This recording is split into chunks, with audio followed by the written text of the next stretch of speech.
Michelle is a Fairfield County native. She is a grandmother who looks to help future generations feel more supported in their communities by way of creating interactive programs and resources. Please welcome Michelle.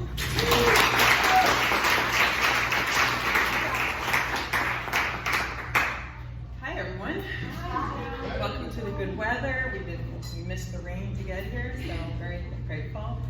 I actually almost rode my motorcycle here, but the sun was it's going down too early now. We had summers where it would last till 9 o'clock, so I could ride really long. So what I wanted to talk about was, what do motorcycles and monks have in common?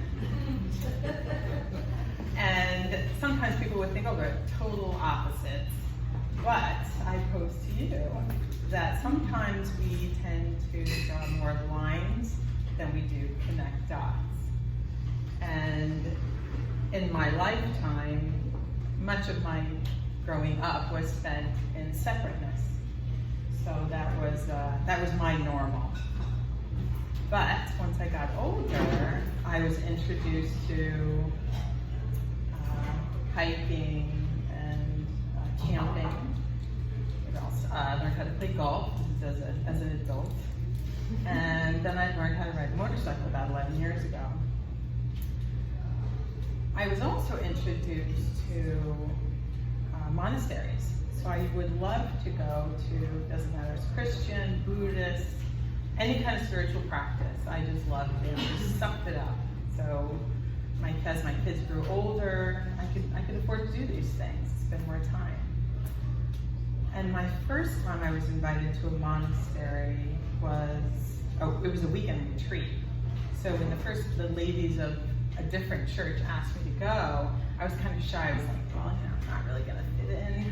But I didn't want to refuse the offer, so I went. And I went to this monastery over the Hudson in West Park, New York. And when I got there, it was just so beautiful, and it was on the Hudson, and there were rows of monasteries when I went down this Route 9W. I don't know if anyone's been there, but it's beautiful. And so when I got to the monastery, I checked in and I found my little cell room. They're called cells, the monk cells. And they're really sweet rooms. They just have a little bed and a desk. And the room I had, I could just see directly down to the Hudson. It was beautiful. So I dropped my bags and the bell started. So I was like, okay, I think I have to go to church now. So I just, went outside the door and I just followed, shuffled down the hallway and found my way there because I wasn't sure where to go. And I walked into this sweet, sweet chapel. And when I walked in, we had the candles, and I could smell the incense. So I just found a seat and I sat down. And as the service began, soon after, the monks started chanting the songs. So I don't know if anyone knows the songs in English. And they're like love stories. And it was just so beautiful. So you get into this rhythm. You can smell it, you can see the candles, and you get into this rhythm with the monks singing. And it was just so beautiful. And my first emotion was I just started crying for myself, crying for people that shared pains and things they were going through around me. And then I went into just crying for humanity. So I had my tissues waiting because I just kept pouring. It was just like these emotions. It was just such a safe place. And I was just in this rhythm. And I was like, I'm going to stay in this rhythm. And then things kind of settled down. And then I gave thanks that I was here, that I was invited. These women that didn't know me, and I accepted. And then I got very joyous.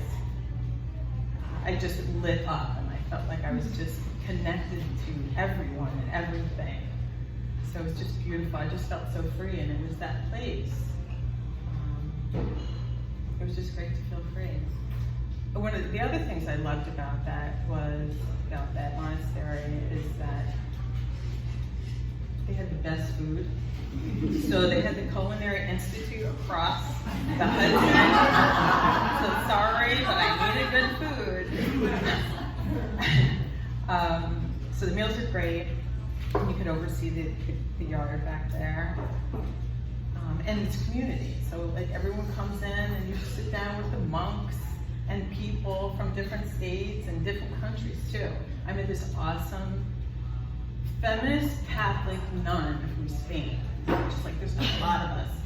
And she's just awesome. And she was originally from Martinique. And she lives in Barcelona in the mountains. I'm actually going to go see her in October. So I'm very excited. And one day during lunch, I looked outside. So I've gone there multiple times after that great experience. And so one winter afternoon, I looked out the window and I could see these kind of like smooth marks. It looks like almost someone plowed down the hill, but I was like, it's not quite deep enough. I don't see any feet. So I went outside after my meal and I looked around the corner near those pathways to go down, and I see these little sleds. Like, you know, I don't see, there's a bunch of monasteries down this road. I can't imagine what sleds are doing here. So it turns out, can anyone guess who was sledding on their day off? We have some speed demons here in this monastery. The monks, they go sledding on their days off. I was like, oh, you guys are so cool. They are so cool. And they actually took a vow of hospitality. So there's no complaining at the front desk about your room service or anything like that. It's just really nice. You could do puzzles, you could just journal. A lot of writers go there. They have 5 services, you can go to all and none. And and there's the great silence. From 8 o'clock at night, after the last service, then you come back in the morning until 8 o'clock in the morning after breakfast. So I'm like, zip, it's great, it's great. And that's really where I felt I could connect to and listen to myself and kind of heal and just, feel free. So it's wonderful. But then came COVID. So I've been doing that for a couple of years, and I couldn't go to the Buddhist monastery either, the meditation center. I'm like, where am I going to go? So and at the time I had been newly divorced. Sorry, that's, couple.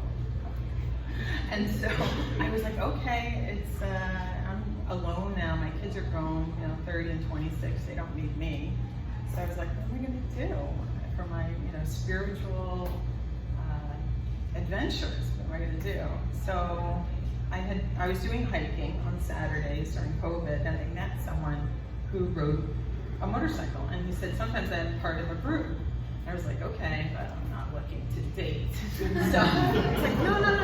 Our group, we don't date in the group. I was like, is that normal? He's like, yeah. I was like, oh, I like that about motorcycle groups. So I meet him like a week later, he and another guy who lives in the area, and we rode for like 2 hours. And then when we got back, he's like, oh, do you want to ride on Sunday with the crew? I was like, I thought this was the crew. He's like, no, but you can keep up with us. I was like, okay. So the following Sunday, I went with them. We met up in White Plains. I call them the White Plains crew.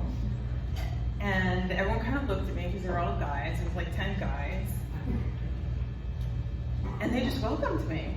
I was like, did you guys take a vow of hospitality? They were just so nice. I was like, there's no dating here. No one's going to hit on me, right? He's like, no. And so maybe 10, 15 minutes later, after our hellos, kickstands up, and we're down the road. And I could just, as we go, we're just going around the curves. You just follow the leader. You don't have to think about anything. You just follow the leader, and you're just weaving, and you just get into this rhythm with the other guys. You're staggered. And as you go along, you can just smell, when you go through the forest, you are, because you can smell the pine trees, and then you'll go through a neighborhood, you smell this fresh cut grass, and then you go by the farms, you smell the shit. So it was just wonderful, and you forget about everything, because you have to stay focused. I mean, more than golf. You have to keep your eye on the ball, on the road. because I've seen what happens. I hate to say, because when one goes down, the other guys go down behind. So you have to stay focused, you have to meditate. I call it motorcycle meditation. And so do the guys, you know, they really do, they really feel this way. And once we get to wherever we're going, because it's really about the ride, people always like to say, well, where did you go? It's like, it doesn't matter where we went. It's 100% the ride. So wherever we go, we'd go for lunch, we'd go for ice cream, we'd go for just coffee. I mean, I had the best meals. I once said to the couple of the guys, I said, it's your fault why I am not dating. Because you guys give me everything and you go home and I go to dinner. I'm just like, at the end of the day, I'll ride all day long, right, from like 9 to 5, get home, eat, and just crash and sleep so well. So after we, kind of break bread, we eat, and we pack up and leave. But we would have just small talk because no one even thought about the morning. Everything just falls off you. As that engine and the, and the muffler is going and the road, you're just like, and forget, you don't worry about tomorrow either. And I swear, just about every ride, the guys always say, I'm so thankful to have the time and the health to be here to do this. And so what do monks and motorcycles have in common, right? I think for me, they both offered presence to listen, presence to heal, and play, great play. And what I would like to offer you is to invite you to connect with others that you don't know or that you may think are so different from you, and connect with them and spend time. Do some fun things with them, have some new experiences with them, and instead connect the dots and don't draw the lines between you.